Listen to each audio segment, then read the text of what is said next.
Fala pessoal, bem-vindo a mais um NBcast. Nesse a gente vai falar da Ferrari 488 pista, então tem alguns vídeos aí da Autocar, Auto Express, do Shimmy 150, The Drive e até eu peguei um trechinho da reportagem da revista Auto X, que eu tava lendo agora há pouco.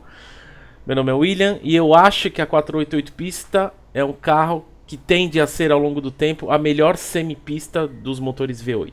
Fala galera, meu nome é Henrique e pista deve ser o nome mais bosta para uma versão semipista de uma Ferrari V8. Fala pessoal, meu nome é Matheus e ao contrário das crenças populares, pista não significa circuito em italiano. É uma homenagem da Ferrari à pasta e à pizza. Nossa senhora, isso Puta me lembra... que pariu, hein? Falando em pasta, deixa eu mandar minha pasta aqui. Eu tô lembrando do Jeremy Clarkson falando quando ele fala que tipo...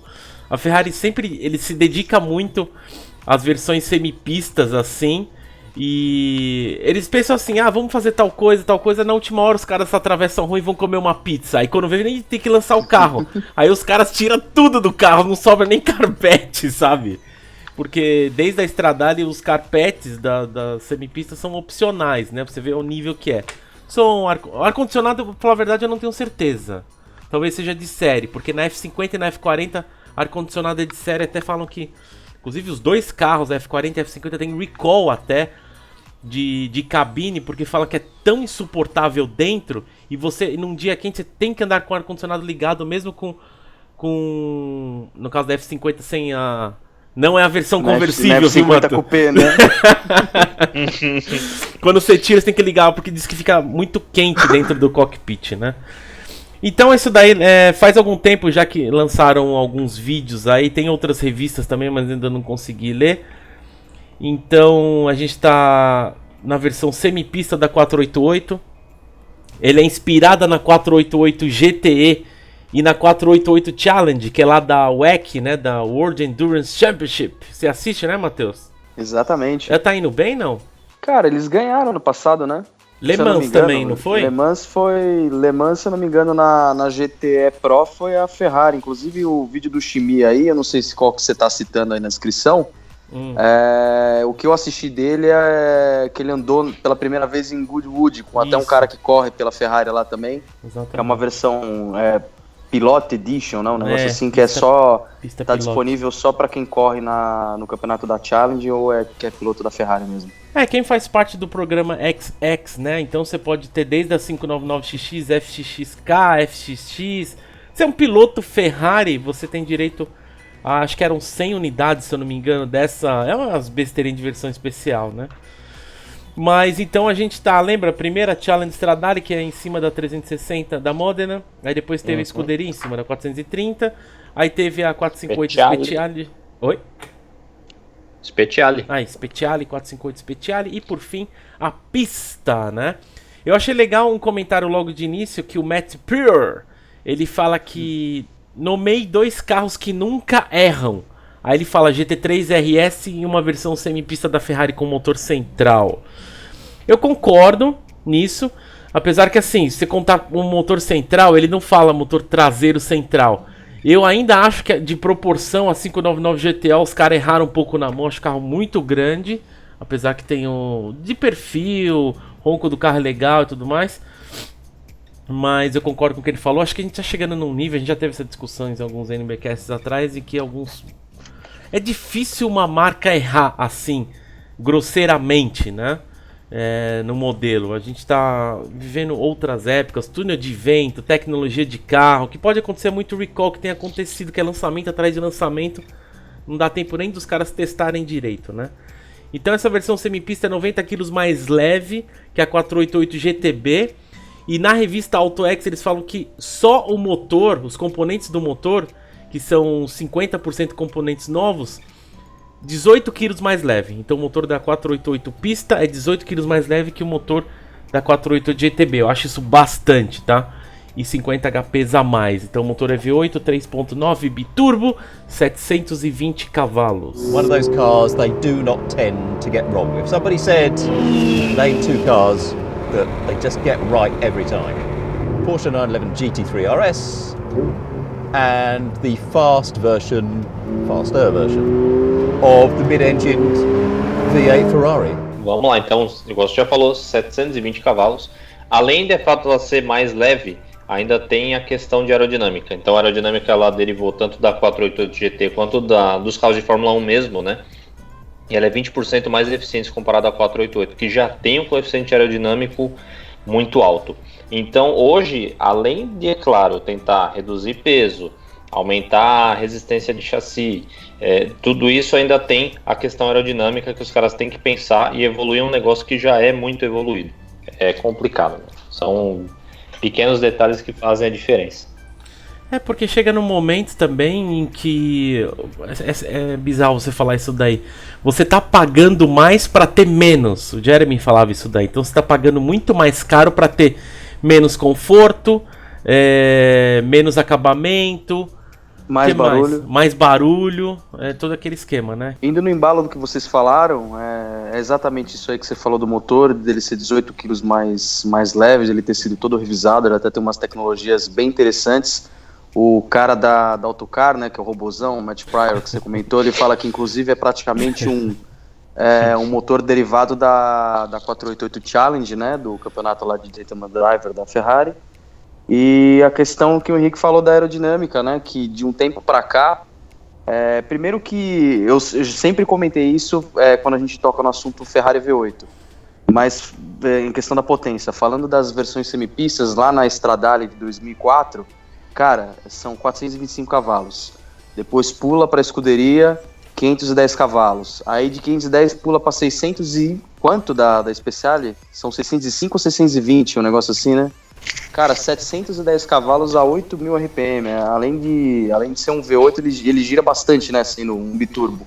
Uhum. E o que o Henrique falou é a questão da aerodinâmica, que a gente tá vendo o pessoal trabalhar muito de um tempo pra cá. Antes, você vai pegar coisa de uns 8 anos atrás, assim, o que tinha de aerodinâmica? Era uma prateleira na traseira do carro, algumas versões semipistas, você pega a Semi-A3 Black Series, você pega o GT3 RS 4.0 lá, o 997, né, que eles têm aqueles apêndices na frente, né, pra deixar a frente um pouco mais esfregada, mas de um tempo pra cá, cara, 720S, que foi uma coisa absurda de questão de aerodinâmica, a própria semipista da F12 TDF, quando eu vi pessoalmente, eu acho que eu vou ter uma Você não viu ainda?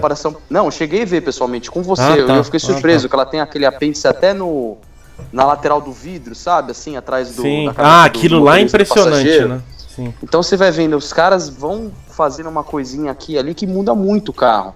E vendo essa questão da Speciale, é exatamente o que o Henrique falou, os túnel de vento, o que os caras conseguem diminuir o arrasto, aumentar ainda mais pressão aerodinâmica, essas coisas.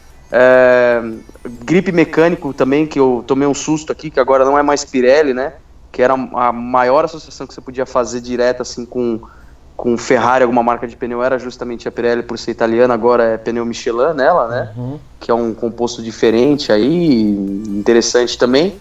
E é isso, os caras estão indo para cada vez mais potência, cada vez mais leveza, cada vez mais gripe mecânico aerodinâmico.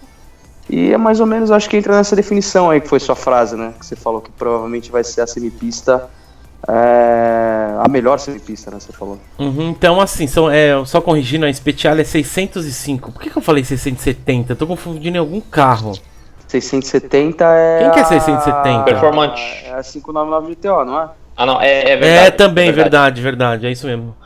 Então aqui já são 720, olha os pulos que dão, como o Matheus falou aí, né? É absurdo, cara, você parar pra pensar isso de uma geração pra outra, o pulo que dá, entendeu? Tudo bem que assim, agora vem o turbo, né? Então se você for pensar... E o carro pula de categoria também, né? Muita potência mesmo.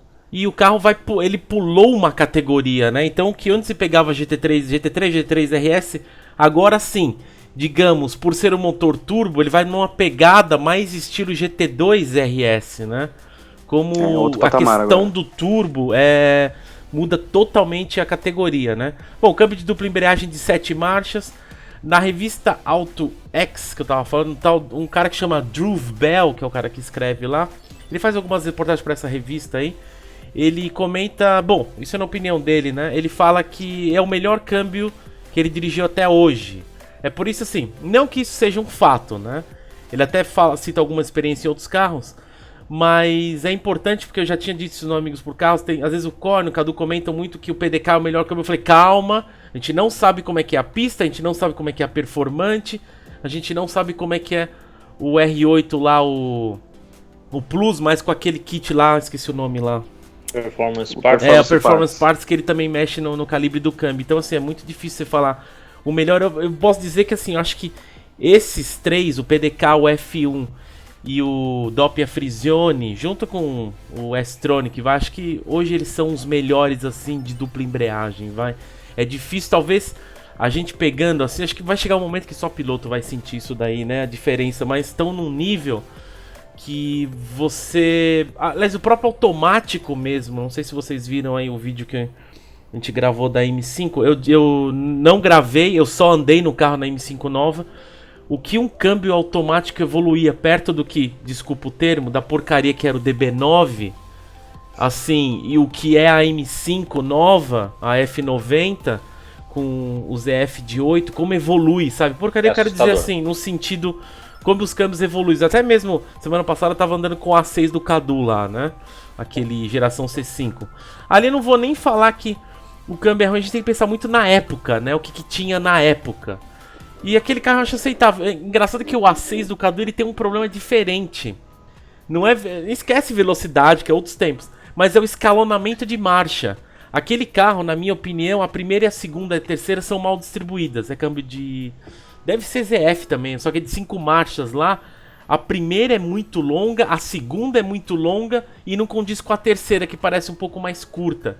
Então, como aquele carro é blindado, você pega uma subida, nossa, cara, que tristeza. O carro tem que subir em primeira e quando ele engata a segunda, o carro morre, aí ele vai perdendo velocidade. Aí você tem que gotar a primeira de novo, sabe? O carro, ele... Não é que ele não tem força, é que o escalonamento de marcha tá mal feito. Mas é engraçado como certas coisas o pessoal acha assim a solução, né? Tipo, a gente arrumou o escalonamento de marcha, hoje já não é mais um problema, é muito difícil acontecer, né? Então por isso que eu acho que os tempos de hoje, os problemas que aparecem são um pouco diferentes, né? Então, agora tem a 6ª geração do Side Sleep Control, né? Lembrando que ele funciona até o CT Off, porque se você colocar o CST Off fica tudo na sua mão, né? Aí ele deixa você sair de lado, trazer de volta, junto com a tecnologia nova que a Ferrari chama de Ferrari Dynamic Racer, né? Que é dentro do Side Sleep Control. Ele deixa você... A melhor definição que eu vi foi da revista, que ele deixa você ser um herói, né? Ele freia individualmente as rodas, até colocando mais torque numa determinada roda. É tração traseira, né? Numa determinada mais pra dar o balanço, ele deixar você fazer drift ou sair de lado, sendo um herói mesmo, né? Como se você realmente fizesse todo aquele tocada, né? Ele segura o carro, é o único jeito de explicar que ele segura o carro pra você. É tipo num pêndulo, né? Acho que um exemplo parecido, a Koenigsegg, o controle de estabilidade da Koenigsegg, que tem aquele exemplo que os caras mexem o volante, ele fica... Parece que ele tá preso no meio, ele só balança o carro, sabe? Ele não... É algo parecido, é interessante como funciona a tecnologia, né? Além desses sistemas que você já falou, é claro que a gente não pode esquecer o Variable Torque Management, né, que ele regula o torque de acordo com as marchas. A gente chegou a ver isso, primeiro foi na F12, né? E é um sistema que também ele vem evoluindo desde então.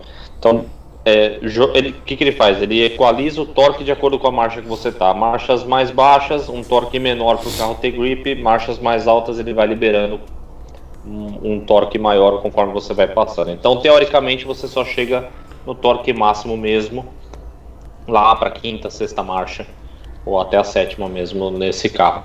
Tem um torque por ordem de marcha também, né? Que veio na California T, que ele vai aumentando a pressão da turbina conforme as marchas vão passando, para dar a impressão de o carro ser aspirado, a impressão mais próxima, né? E lembrando eu acho que não é nem a questão dele parecer um aspirado, é mais pra ela não ser uma F40 moderna, né? Também, mas pelo amor de Deus, cara. Também. Mas a Ferrari vende a ideia de que é deixar o carro turbo mais próximo da impressão de um carro aspirado, sabe? Que não ter exatamente essa... Colocar toda a potência, a pressão em baixa, né? Para o carro não ficar... Eu tava revendo aquele vídeo do Chris Harris da F50 e da F40 lá. Lembra daquele... Acho que era do aquele vídeo Chris lendário. Harris on Cars, né? Ele comentando isso. com um rapaz lá, esqueci, Mark Hales, né? Em que ele falando que não importa em que marcha você tá, quando um piso tá mais úmido, você pode colocar a 4ª marcha. Quando começa a encher a turbina, não quem segura e você roda o carro, né? Isso na F40. Então, hoje a tecnologia tá aí para auxiliar, né? Mas eu acredito que através de uma reprogramação o pessoal deve mexer nisso daí, viu? Não duvido os caras colocar o torque máximo na primeira marcha, sabe? Preparadora. Certeza. Mas aí você vai zoar toda a experiência, né? Porque... Puxa, eu nem imagino o cara mexendo nisso daí e depois não sabendo setar o carro de volta, sabe? Imagina... Os engenheiros passaram anos, né, pensando nisso. Falaram, puta, como é que a gente pode aproveitar o melhor grip? O cara já libera, tipo, 80 kg de torque na primeira marcha, o carro não sai do lugar. Pois é, né? E não sei ST-Off que você desliga tudo, aí você faz tudo sozinho, né? Lá no Side Sleep Control. A única ajuda que você vai ter é o ABS só, né? O freio ABS. E olha lá. Que mais? 240 kg de downforce a 200 km por hora. Matt Prior fala, eu acho que a McLaren 720 tem mais força que este carro e talvez não tanto quanto o GT2 RS. Ele até fala no sentido, ele usa um termo que é longer to work, quando ele fala no GT2 RS. Eu acho. Turbo lag. Exatamente. Eu tava imaginando isso ele daí. Fala que seria o GT2 RS é inclusive mais explosivo, o motor do GT2 RS. Ele demora um pouco para acordar, mas quando ele vem, é aquela pancada. Essa questão, o que mais? Matt Pierce sente que a Speciale é mais especial, mas a pista não parece tanto assim. Talvez porque tem uma diferença brutal da 458 para 488, eu acho, né, meu? Muda muita coisa entre o motor aspirado e o motor turbo, são sensações tão diferentes. Eu não andei nessas Ferraris novas turbo, né? Eu tenho muita curiosidade. O que mais? Ele até brinca falando que é difícil aprimorar um carro que já é fantástico, né? No caso da 488 GTB. Ele mesmo fala que tudo foi meio que melhorado em 20%, assim, deixar o carro um pouco melhor, que é mais ou menos o que sempre foi a ideia da semipista, né? Fazer um carro melhor e fazer um carro mais emocionante, né? Que seria vender a experiência realmente num carro de corrida que você pudesse usar na rua. Mas eu lembro que na época que foi lançada a 488, muita gente falou bem do carro, mas era um carro assim que ele era muito bom.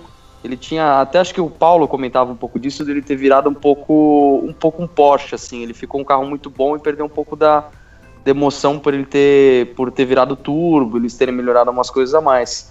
E o que eu vi, assim, é que ela vai ser um pouquinho mais emocionante que seria uma... Não andei ainda numa GTB ou numa Spider, numa 488 moderna, né? Mas a impressão que eu tive foi essa, assim. Eu cheguei a andar... tive a oportunidade de F430 aí, de escuderia, e você vê assim que é uma experiência, não assim a questão sensorial do interior ser diferente, ser um interior bem pelado, assim, que até o pessoal brincava, o pessoal que tinha escuderia na época, falava, pô, eu ia no bar com a menina, a hora que a menina entrava no carro, ela falava, que o carro não tem interior, é um couro sem acabamento, né, que Alcântara, assim, você pegava uma 430, era muito mais completa, um couro mais bonito, né? Cara, você sentava no chassi, você não tinha acabamento nenhum então embaixo. Aí imagina uma pessoa que nunca viu um carro, e eu já vi gente falando, a Ferrari é ruim porque essa Ferrari é tudo acabamento bosta. Aí até pergunta, desculpa, que Ferrari que você andou? Eu andei lá naquela escuderia. Eu falei, você só andou nessa? Tá, então tá bom, você andou no carro... Eu já falo assim, você já andou no carro errado. Você precisa andar um carro que você andou numa versão sempre mais aliviada, você vai tentar explicar pra pessoa, né? Nossa, quem compra isso? Aí eu falei, não, então, existe problema, nem, sabe, não dá pra você explicar pra pessoa. Mas é impressionante a evolução, assim, que foi desde a Stradale até agora. O banco da escuderia é muito melhor. A Stradale você não fica meia hora com dor nas costas, sabe? Nem isso. Mas como vai evoluindo, né? Então você vai querer uma experiência ideal numa Ferrari, é numa normal primeiro, depois ser uma semipista, né? Ou igual um amigo nosso, que a primeira Ferrari que ele dirigiu na vida dele foi uma Speciale Interlagos, né? Nossa, aí Então. Aí já acabou com todas as referências, né? Então, acabou exatamente, assim... o cara zerou a vida logo no primeiro momento, né? Assim como mas o que eu... Fale. Não, o que eu acho legal é a questão... Porque o pessoal fala, o Matheus Porcheiro vai ficar falando mal da Ferrari e tudo mais, mas não. Eu admiro bastante o carro, respeito. eu falo que o carro que me fez gostar de carro, eu já falei isso naquele podcast lá, que a gente, na verdade não foi nem podcast, era para ser podcast do especial de 10 anos do NB, né? A gente gravou aqui em casa, que eu falo que o carro que despertou minha paixão por carro justamente foi a Stradale, e até hoje eu não tive a oportunidade de andar em nenhuma. O que eu acho interessante, essa questão que vai evoluindo, eu pago um pau para as tecnologias que a Ferrari desenvolve, a questão do Manettino, aquilo ali é uma sacada genial, tudo bem que para fazer uma associação forte com Fórmula 1, mas a questão do diferencial eletrônico, eu lembro, tem a 4 rodas aqui de quando lançou a GTB, que era aqueles amortecedores com carga eletromagnética lá, que ele mandava a corrente elétrica, ele mudava, achava aquilo lá coisa de carro de Fórmula 1 na rua, né? E agora você vai vindo pra cá, cada modelo, na verdade, que eles lançam, eles fazem uma atualização do side sleep control, eles mexem muito na eletrônica do carro. O pessoal que dirigiu 458, 488 na época que lançou, proprietários que a gente conhece, fala, o carro é muito bom, o carro é muito fácil de dirigir, entendeu? É um carro que dá pra você se divertir se você desligar tudo, mas é um carro que, eu lembro que até na própria, no antigo NBTV, quando a gente gravou o episódio da F430, era justamente a questão, lembra da Cris que a gente colocou no carro? Até minha mãe dirige. O modo mamãe dirige, né? Modo até minha mãe dirige. Eu pago um pau pra essa questão da tecnologia que os caras desenvolvem, mas puxando um pouco a sardinha para as marcas que eu gosto, eu acho que esse carro não consegue acompanhar um GT2 RS ou uma 720S.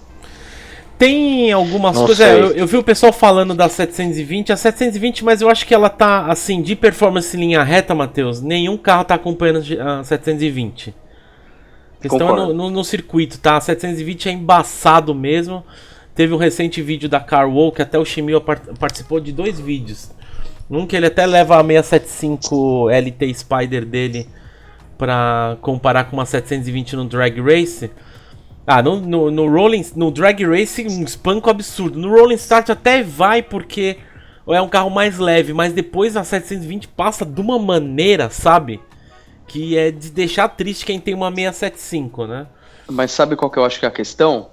É uma coisa que tá acontecendo na 720S no GT2 RS, é que a potência que os caras estão conseguindo marcar em dyno na roda é muito próxima do que a fábrica está declarando.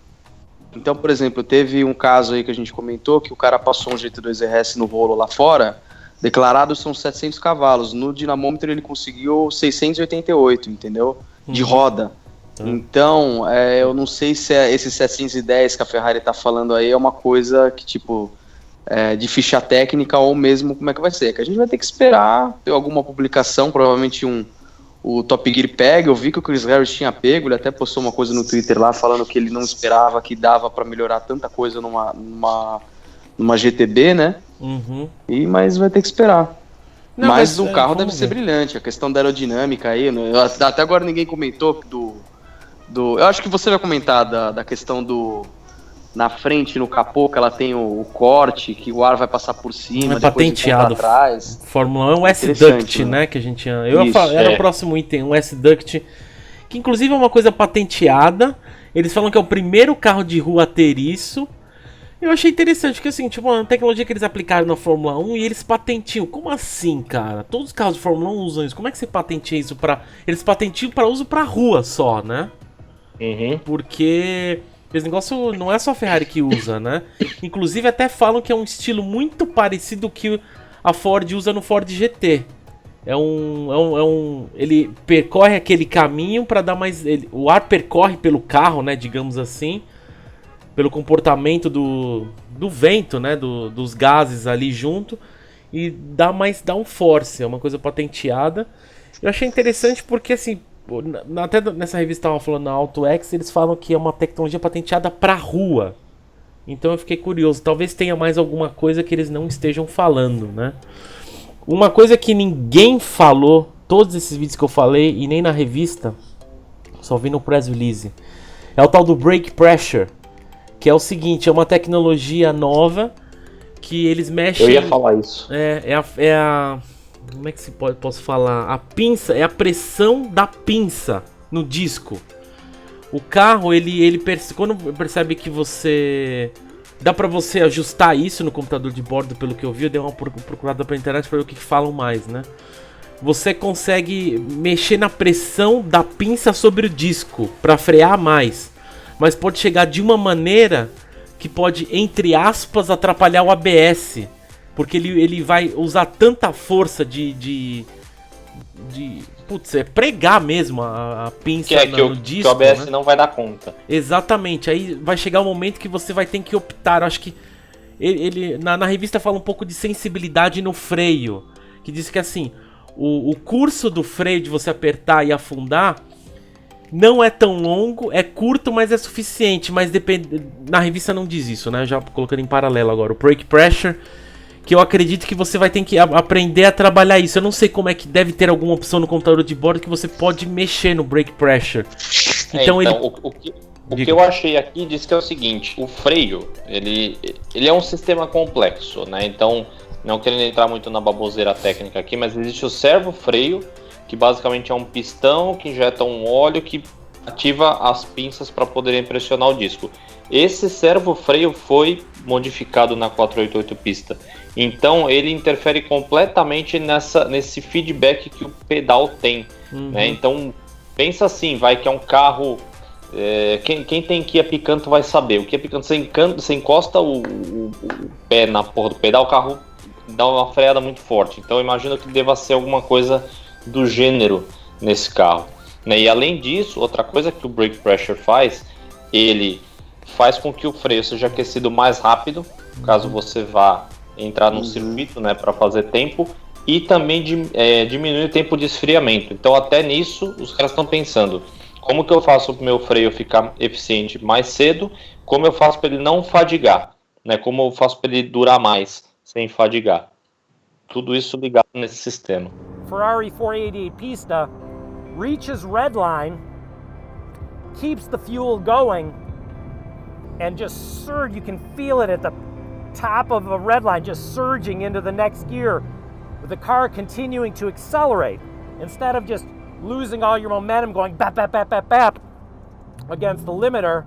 The thing just keeps on going.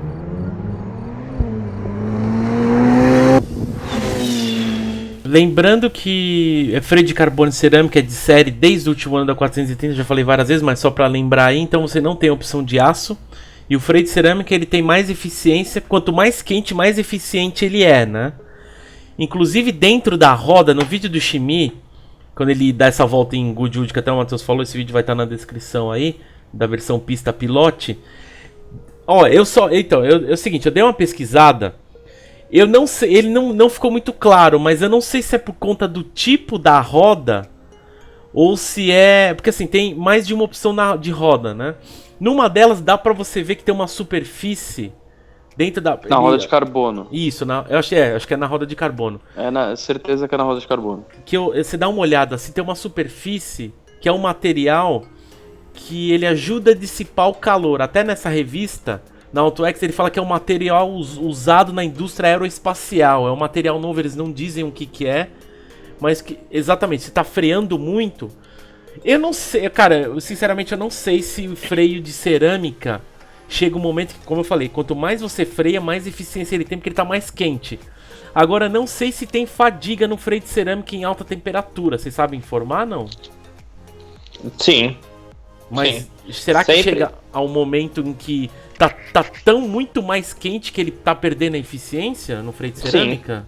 Sim, ainda mais quando você pega um uso mais extremo, né? Então, por mais que o material seja feito para aguentar alta temperatura, quando você está num uso muito extremo, lá porrada, pode ser que, não que ele fadigue a ponto de você ficar sem freio, né? Com o risco de atravessar uma curva, vai passar reto. Mas a gente está falando de uma coisa que se você deixar para frear 4 metros para trás, né? Você perde ali milésimos, décimos de segundos, são muito importantes. Então, sim, isso também é pensado nesse sentido. O freio ele aquece sim, aquece muito, mas mesmo que você dê muita porrada nele, o sistema que faz com que ele esfrie mais rápido não permite que ocorra esse leve desgaste, que vai te fazer frear 3, 4 metros antes do que deveria para você atingir o seu tempo ideal de volta. Esse tipo de coisa me assusta um pouco, porque a gente está chegando num nível em que você vê isso. Você lembra, eu e o Matheus, a gente viu recentemente o GT2 RS novo, as rodas de magnésio lá. Você viu se tinha roda de magnésio, Matheus, ou não? Que carro que você tá falando? Desculpa, onde? GT2 RS novo. Eu vi por 6 segundos o carro passando. Você não viu se era roda de magnésio, né? Tinha um acabamento white gold, que o Henrico fica me enchendo o saco. O Henrique fica me enchendo o saco, mas eu acho que era assim. Eu precisava ver o carro parado, mas eu tenho quase certeza que era de magnésio. O acabamento a roda é de magnésio, entendeu? Uhum. É que esse acabamento meio dourado é característico lá de trás do 997, do GT2 RS, entendeu? Tá, então, porque eu tô falando isso porque essas rodas tipo da pista, do GT2 RS, da Senna, tão de um nível que tá tão absurdo, sabe? Os caras estão mexendo em roda de carbono também. O SP2 tinha roda de magnésio, hein? Quem das antigas aí vai saber. Sério? Não sabia, meu tio tinha um SP2. Era opcional, uma roda de liga leve que na verdade era de magnésio. Nossa. E, cara, você ficou pensando tudo isso daí, sabe? Tecnologia até nas rodas. Imagina o custo de uma roda da Senna, do GT2 RS, da pista, sabe? A gente tá chegando em um material que eu falei, ó, parte pra ajudar a dissipar o calor, né? No vídeo, acho que da Autocar, ele fala que é um opcional de 10 mil libras, o jogo de carbono. Então. E deve inclusive você comentou no começo que estava citando os dados do carro. Esses 90 quilos que ela reduz em relação à GTB é quando ela tá com todos os opcionais de redução de peso disponíveis. Verdade. Então essa roda tá no meio aí. Inclusive bateria de líon de lítio. Íon de lítio. Na Porsche tem também. Ele tem uns opcionais, né? Tipo a frente de carbono e tal, que você pedir tudo, que deve sair uma bica. Eu não vi o preço base e o preço total com opcional. Eu não sei se tem isso. 252 mil libras a pé de boi. Nossa senhora, então vai custar perto de 300, então, uma com os GT2, não sei, o GT2 RS pé de boi sem vais aqui é 204. É, mais barato, foda. Basicamente custa os seus 2 rins e se você quiser todos os opcionais, os 2 rins e o fígado. Então, mas tá chegando num nível, cara, que começa a ficar impraticável. Você já precisa ser bilionário pra ter um carro desse. Agora você tá chegando num nível, sabe? Caramba, cara, sei lá. E outra coisa que eu ia perguntar, na verdade, meu último comentário, depois eu passo pra vocês se vocês quiserem falar mais alguma coisa, que recentemente morreu o Sergio Marchionne, né? O lá da Ferrari. E a Ferrari adora dar homenagem, né? Então eu até perguntar se vocês não acharam como é que vai ser o nome da pista conversível. Pista A ou pista Marchionne? Não duvido nada, chamar de 488 Marchionne, sabe? Pode ser. Eu acho que eles vão errar de novo, porque na Speciale era falado que ia ser Monza ou Mugello. Não, e até Imola, era até falar da Imola. Imola é o protótipo da 599. Então, mas era um nome legal pra colocar numa versão semipista, pô, Stradale, Scuderia, entendeu? Eu achei Corsa. Isso especial. Corsa não é tão legal. Que de Maserati. Nome, né? Eu lembro de Maserati, câmbio Corsa. Câmbio de corrida, você parava pra pensar que é uma porcaria. Mas vamos ver, estão falando que o nome... Tem gente ouvindo isso aqui que tinha câmbio Corsa, os caras vão se ofender. Nada, os caras não é pra ofender, é verdade, pô. Agora o que eu vou falar esqueci, eu ia falar uma besteira. Por exemplo, o intercooler desse carro, ele é quantos por cento maior do que o intercooler da 488 GTB? Alguém... Não cheguei a ver isso, não. 20%? Não 15% maior. 15% maior. Estamos falando de um intercooler. Aliás, não, desculpa, eu falei 15%, não. É 25% maior. Comparado com o da 488 GTB. Agora imagina na versão de press, né? Então, no press car, né? Essas coisas de maquiagem, essas coisas deixa tudo para um outro grupo italiano. Mas pensa assim, o carro tem exatamente as mesmas dimensões, ou milimetricamente maior. Como é que os caras conseguem arrumar espaço para colocar um intercooler 25% maior dentro do carro? Falando em porcentagem, as barras são 10% mais duras, então elas são mais resistentes à rolagem de carroceria e tudo. São assim, pequenas porcentagens, pode parecer pequeno, né, a gente falando aqui, mas... Nossa, muda muito. Tem que pensar que é em cima de um negócio que já é muito evoluído. Então pensa assim, você tem 10% a mais de 10 bilhões de reais. é um dinheiro considerável a mais, né? Sim. Então, o esforço da engenharia em fazer coisas conjunto, magníficas né? vai ficando cada vez mais impressionante, né? Você estava falando de Monza aí, Matheus? Estão falando que vai ter 2 lançamentos próximos agora, né? Estão falando que o conversível da pista vai ser lançado agora em Pebble Beach. E vai ter um carro que até eu cheguei a colocar no meu Stories, que vai ser em setembro aí. Que é uma... Não se sabe ao certo, mas talvez já a semipista da Superfast ou a versão conversível. Agora que estão falando que vai se chamar Monza, não sei se é verdade isso. Boatos por E enquanto. você comentou que podia ser também a nova Dino, né? Pode ser a nova Dino. Apesar que as últimas notícias que eu vi, o pessoal tá falando que não é. Tô acompanhando umas notícias fora, já descartaram a Dino, mas... a Dino seria legal. A Ferrari precisa lançar um carro só mecânico, sabe?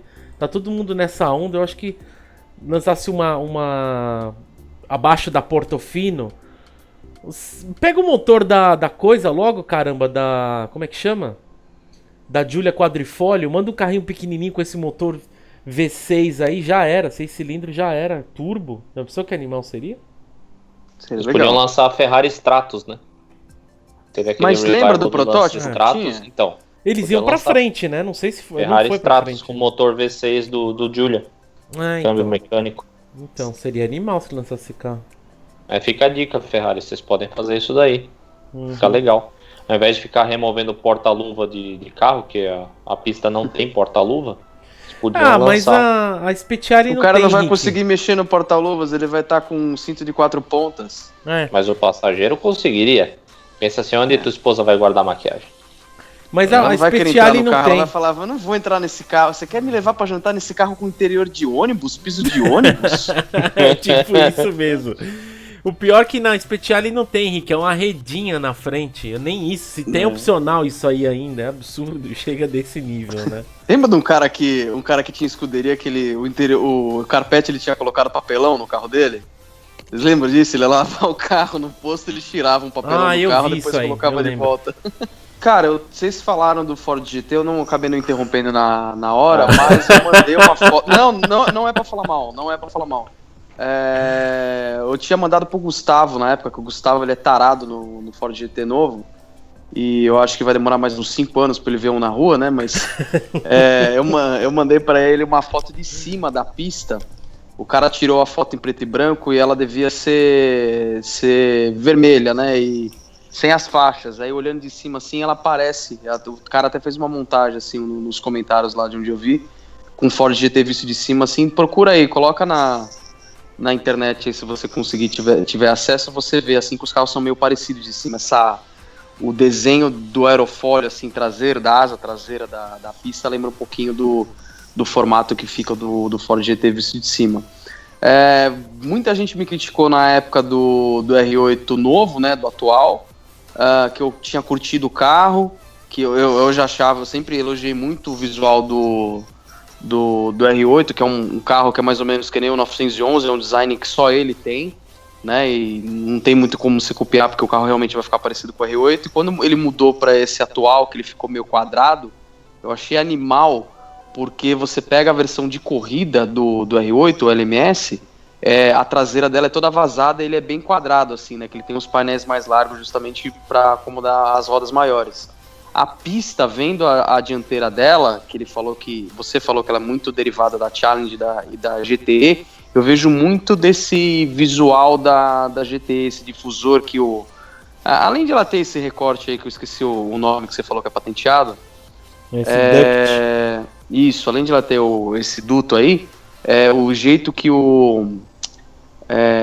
aqueles apêndices de carbono assim, eles pulam um pouco para fora assim, lembra bastante a GT. Eu não sou muito fã da frente da GTB, né, da versão normal da 488, por causa que eu falo que são 2 pilares que ela tem na frente ali, eu não acho muito legal, não acostumei ainda.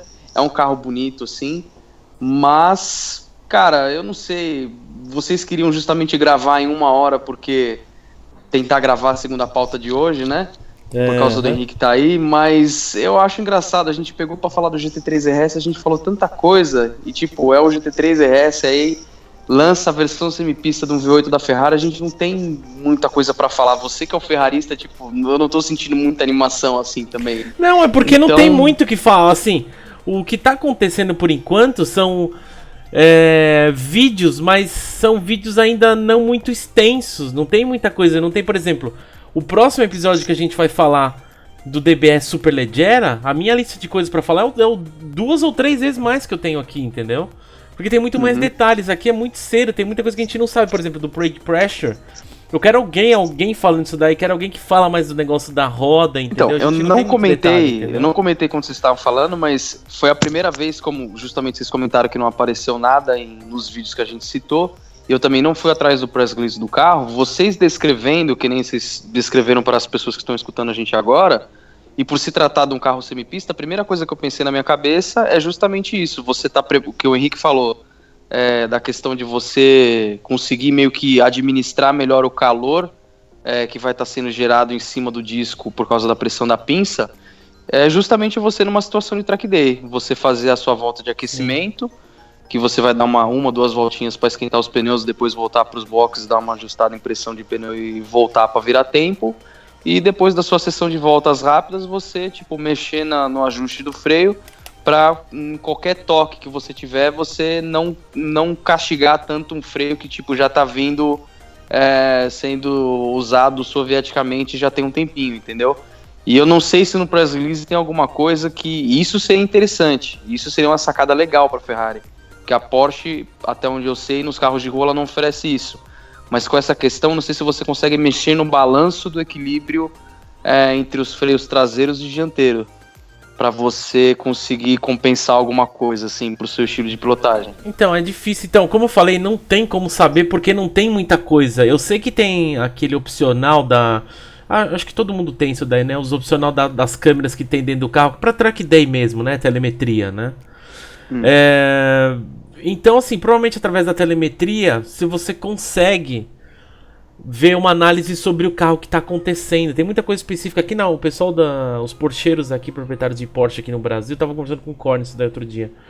Falou, cara, você tem a telemetria completa e o negócio grava num arquivo e você pode ver no computador depois, sabe? Desde o vídeo até a telemetria do carro dos GTs da Porsche. Ferrari também dá pra fazer isso. Infelizmente... A Ferrari e a McLaren já vem com as câmeras. Então... Infelizmente, a gente sabe como é que funcionam as coisas aqui no Brasil, dentre o dealer e os proprietários. Então, assim, é uma coisa que a gente não vai ver. A gente precisava pegar um cara que realmente gosta de Ferrari, que for fazer isso, que a gente não tem acesso a isso. Lá fora teria, entendeu? Tem gente que faz isso.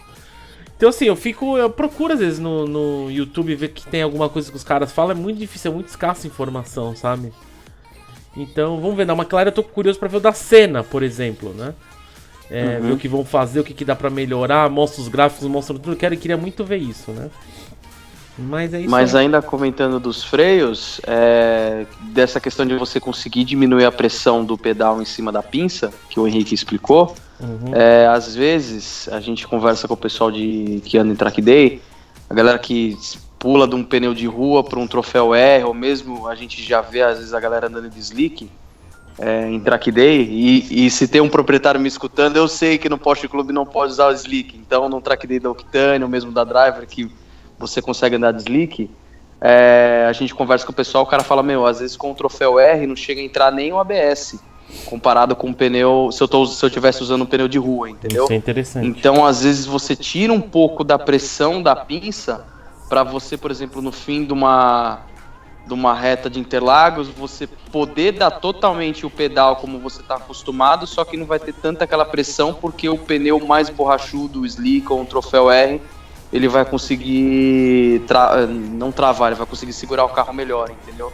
Porque no caso, acho que se você tivesse com a pinça numa configuração de pressão normal, que você está acostumado com um pneu de rua, você ia bater a cabeça no volante, entendeu? De tanto grip que você ia ter. Sim, eu também queria ver isso daí, por exemplo, eu não sei, né, como eu falei, não tem informações ainda. Como é que funciona isso no Track Days? Se você mesmo comentou aí do troféu R, que não necessariamente é necessário usar o ABS, que talvez chegue um momento que o Brake Pressure exatamente faz isso, ele desativa o ABS. A gente não é dito isso, tá? Isso não sei se é verdade, mas eu não duvido se em algum momento pra exatamente isso você começar a mexer no equilíbrio da pista, ver se... Então, você quer mexer, beleza, mas você vai perder o ABS. Eu acho mesmo? difícil. Isso seria justamente interessante conversar com alguém que fosse apaixonado pelo carro, tivesse o carro aqui no Brasil e fosse entusiasta a esse ponto. Pois é. Mas eu não sei se isso, em questão de segurança, tipo, Não, coisa então, de legalidade mesmo. É aquele assim, negócio, seria né, Matheus? Não entendeu? pode, né? Por isso que talvez seja aquela coisa que não é declarado, não está no press release. Eu li o press release inteiro, vi várias reportagens, não tem isso. Mas também eu já vi muita coisa que você tem um contato com o carro, qualquer carro de qualquer marca. Caramba, isso aqui não diz no press release, não sabia disso. Aí você vai falar, aí você começa, não tá me vindo nada agora, né, na cabeça, mas você vê coisa, os caras não falam que tem isso no press release. Aí você fala, mas pra que eles vão falar no press release? Teoricamente isso aqui é ilegal, sabe?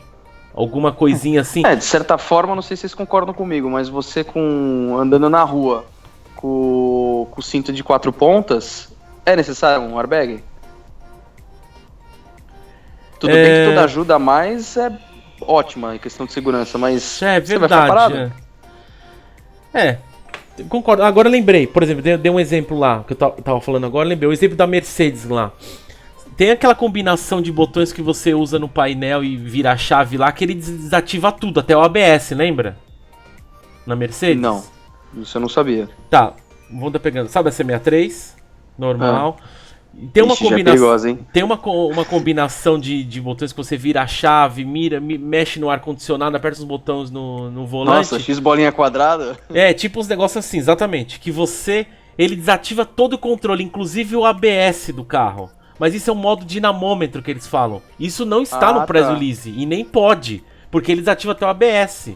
Seria como se fosse isso, entendeu? Eu acredito que tem alguma coisa na pista que dá pra você desativar tudo. E eu não duvido que não tenha isso no GT2 RS também, sabe? Chega do nível, então, você quer o mais extremo? Tá bom, então vamos fazer o seguinte, desativa o ABS. Mas isso não vai estar escrito no press release porque não tem sentido, é um carro de rua, né? This is the 488 Pista Piloti version, the limited version available only to drivers in the Ferrari Racing Program. O que eu tava vendo aqui, né, enquanto vocês estavam conversando, eu tava ouvindo, mas estava pesquisando, a Ferrari chama o sistema de Pre-Fuel Logic.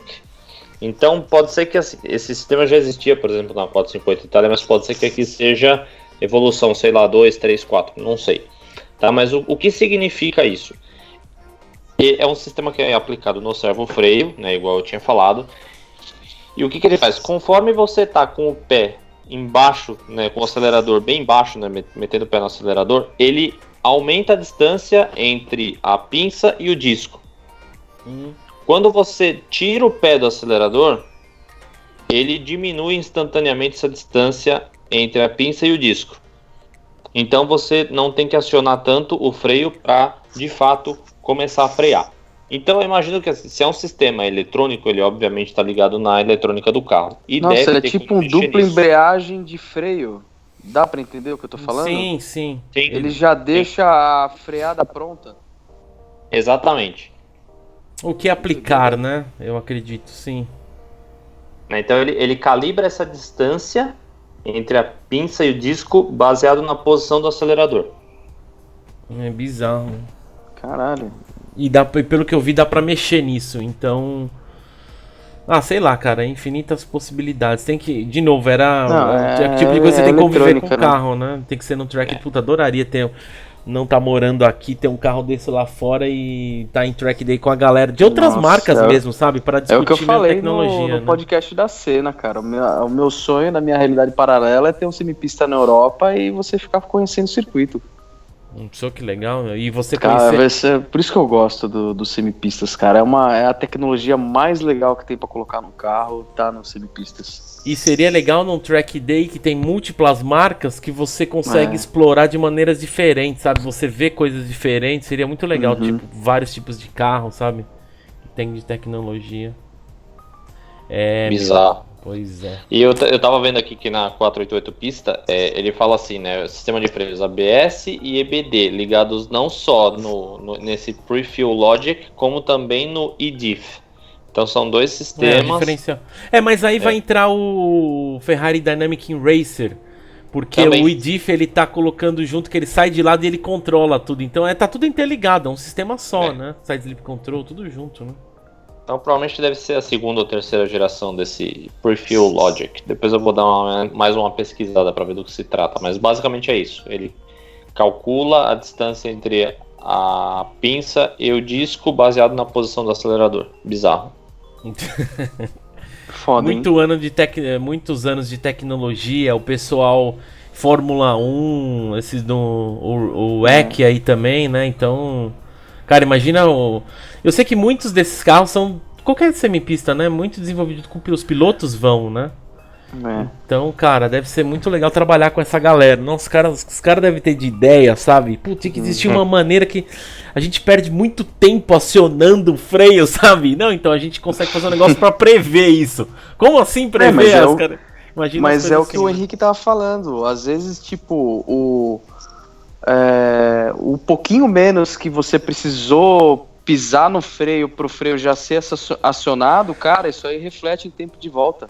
Muito, pra caramba. Tem que ser piloto pra conseguir tirar essa diferença, mas os caras tiram, insana, né? Cara. É insano. Pega os ETs da vida aí, os caras conseguem tirar. Imagina os pilotos de teste, tudo com os protótipos virando tempo e fiorando, cara. Um indo atrás do outro, testando as diferenças, isso é foda, isso é legal. E o pessoal usa a mula de outros carros, né? O cara usa tipo, que precisa testar o brake pressure, coloca lá na carroceria da Portofino. Aí você vê o carro, que estranho, a proporção do carro tá estranha. Você vê às vezes um carro um pouco mais largo, adaptado, é assim que funciona. Cada um desenho diferente pra ninguém... pra ninguém desconfiar. Não é ninguém desconfiar, como que se fala? Disfarçar ao máximo, vai? Atrair o menos atenção possível, né? No próprio vídeo da Autocar, o robozão tá andando na rua lá com ela e passa um carro camuflado, ela até faz um joinha. So with all the lightweight options, the Pista is up to 90 kilograms lighter than a 488 GTB. Among those features are a new, lighter Inconel exhaust, while the engine gets new titanium connecting rods, new turbochargers, a lighter flywheel and crankshaft, and even hollow inlet valves. Eu vou fazer um comentário, mas não é um comentário a respeito de Ferrari, que eu achei que vocês iam começar na introdução do podcast. Mas finalmente saiu 10 e 10 relógios, hein, Henrique? Verdade. Vamos deixar aqui, pra quem gosta de relógio aí, o Henrique enfim criou a vergonha, criou um canal de relógio, chama 10 e 10 relógios, né, Henrique? Exatamente. Conta um pouco aí, estamos lá. Toda terça e sexta, às 10h10, horário central, 7h10 da noite, horário aqui do Brasil. Vídeo novo para vocês. Tive a honra de estar lá nos bastidores vendo o William Rafael dando sua entrevista, a primeira entrevista do canal. Em alguns momentos eu até apareço ali no reflexo ali do frigobar. Dei risada pra caramba com aquela gravação lá. Tomara que dê certo, muito sucesso aí pra vocês. Valeu. E por isso que a gente vai parar de falar de relógio agora aqui, né? Exatamente. Quem quiser vai lá agora, né? Que aí lá tem os especialistas. Aliás, o Adriano, ele tem algum problema, né? Porque como é que o cara sabe tudo aquilo? Então, ele é tipo a gente pra cá, ele é pra relógio. Nossa, cara, que isso? Ele fala umas coisas. Não, esse cara não tem amigos. Quando eu comecei a me interessar bastante pelo Speedmaster, eu fui estudar o Speedmaster, né? Aí o Henrique me manda lá lógico que eu não vou ter a bala ainda pra comprar o livro lá, o Moonwatch Wally, né? Aí ele me manda as referências, né? Tipo, tudo dissecado pela Rudink. Cara, tem uma geração lá como é que fala? Do Speedmaster, que dentro da geração ele muda a referência tipo 9 vezes. Aí tipo mudou de uma para outra porque o ponto sobre 90 foi um pouquinho pulado, aí tipo deixou de ser o logo impresso para ele ser aplicado. Comecei a ficar meio maluco lá. Eu falei, não dá para entender isso aqui não. Aí você falou que o Adriano entende muito assim, tem na cabeça assim, não é foda, que ele entende muito, ele sabe de cor cada uma delas. É impressionante. É complicado. Impressionante. Bom, mas sigam lá, 10 e 10 relógios. O enrolado do Vinícius já tá pronto aí pra próxima pauta? Vou mandar uma mensagem pra ele, então é isso aí. Manda aí pro enrolado de novo, pra manter a tradição. Obrigado, gente. Valeu, gente, até o próximo que vai ser do DBS Superleggera. Esse eu vou dar risada. Hoje a gente não tinha McLaren em pote pra falar, teve que juntar uma Ferrari e um Aston pra conseguir a pauta, né? Falou, gente, tchau. Alô. Tchau.